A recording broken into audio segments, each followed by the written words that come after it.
આવતું કમલાની ચાલીમાં આવતું પછી કમિશનર સાહેબને બોલાવતું ને પછી એનું આગળ તમારા માટે કોઈ આવ્યું નથી મેડમ નહીં હાજર નહીં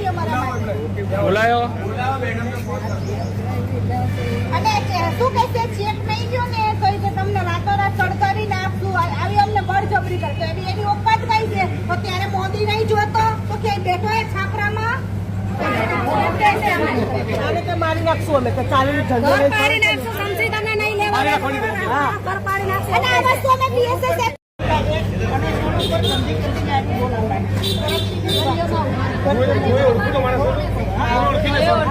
બધી બહેનો ગાળો બોલે ને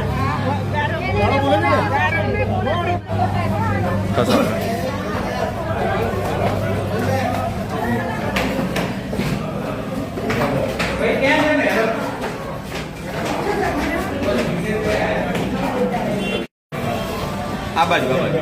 પીએસઓ કોણ છે અહીંયા તમે પીઆઈ પીઆઈને ફોન કરીને એવું કહો કે જિગ્નેશભાઈ એવું કીધું છે કે તમારા એસીપી નહીં આવે ત્યાં સુધી હું પોલીસ સ્ટેશન નહીં છોડું આવું એમને જાણ કરો ધન લઈને પોલીસ કમિશનરના બંગલાએ જઈશ એમના ઘરે કચેરીએ નહીં આવું જિગ્નેશભાઈ કહે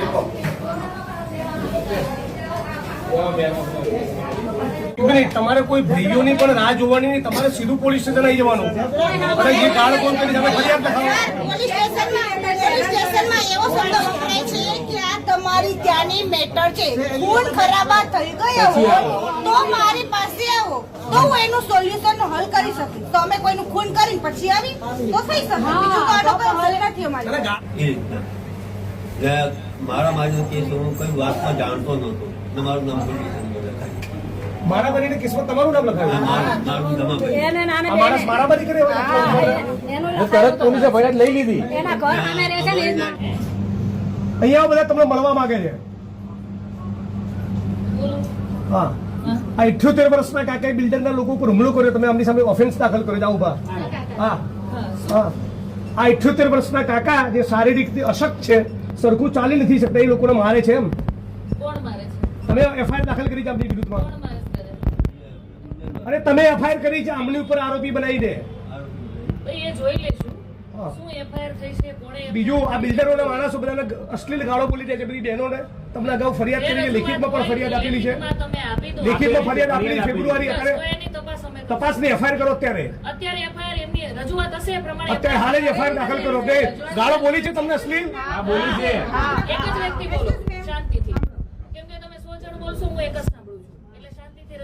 બીજું તમારા કોચરબના ઠાકોરવાસમાં દેશી દારૂનો અડ્ડો ચાલે છે બીજું બાબુ ઠાકોરનો બીજો કોચરબમાં દારૂનો અડ્ડો ચાલે છે ત્રીજો અડ્ડો ચાલે છે ઇંગ્લિશનો ઝાલાનો ચોથો ચાલે છે કોચરબમાં ભીલવાસનો કેમ ચાલે છે એ જવાબ પૂછવા આવે છે કેમ દારૂના અડ્ડા ચાલે છે તમે 78 વર્ષના વડીલ ઉપર ઓફેન્સ દાખલ કરો છો તો આ બધા બુટલેગર ઉપર ઓફેન્સ દાખલ કરો હે પછી ખુલ્લા અડ્ડા ચાલે છે ને ચાલે છે બધા હા પછી વિશાલ મહેતાનો અડ્ડો ચાલે છે કેમ અડ્ડા ચાલે છે જવાબ આપો આજે અત્યારે બધું બંધ કરાવો કોણ છે એનો વહીવટદાર નથી આ તો એમને દારૂના અડ્ડા ચાલે છે એમને દારૂના અડ્ડા ચાલે છે લખો બધી રજૂઆત એફઆઈઆર કરો એક મિનિટ બીજી રજૂઆત કરો તમે ડિસમિસ કરવા માંગો છો પહેલા એક મિનિટ આ બાબતનો જવાબ આ વડીલની ઉપર લેખિતમાં અરજી આપેલી છે લેખિત ફરિયાદ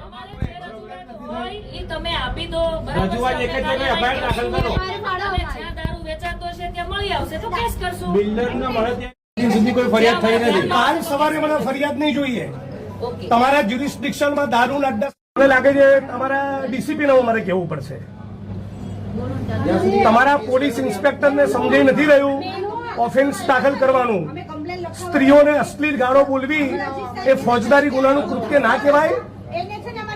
બિલ્ડરોના માણસોને બીજું ખબર પડી એટલે 78 વર્ષના કાકાને ઉપર ઓફેન્સ દાખલ કરી છે તમે જે એમનો ગુનો દાખલ કરવાની જો સૂચના ન આપી હોય અને 20 દારૂના અડ્ડાનું લિસ્ટ હું જાહેર કરવાનો છું તમારે ન કરવું હોય તો ડીસીપી ના ત્યાં જવું તમે મને ના પાડી દો તો હાલ ફોન મૂકીને ડીસીપી ને કહું. કે ભાઈ મારે ફરિયાદ કરવી છે. ના ના અત્યારે હાલ તમે પેલા પાલડી પીએની પાલડી પીએને તમે સૂચના આપો. 5 ફેબ્રુઆરીથી ફરિયાદ આપી છે, એફઆઈઆર કરે એમાં. હું એફઆઈઆર ની કોપી લઈને પછી જઈશ. તમે એમને આદેશ કરો, તમારાથી ન થઈ શકે તો મને પ્રેમથી ના પાડો તો સીપી ના ઘેર જવું, ઓફિસ નહીં જવું, ઘરે જઈશ. નીકળજો. અને બેન આપણને એકદમ વિનંતી અને શિસ્ત ભાષામાં કહું છું, આવતીકાલ સાંજનો સૂર્ય અસ્ત થાય ત્યાં સુધી તમારા જ્યુરિસ્ડિક્શનમાં દારૂ જુગારની એક વસ્તુ મનાવી બધાની વચ્ચે કહું છું 4 તારીખે 11 વાગે ડીસીપી જોન સાથની કચેરીએ તમારા સસ્પેન્શનની માગણી લઈ જઈશ. હું કહું એટલે કરવું જ. Take it be seriously. અને કોઈ પણ માણસ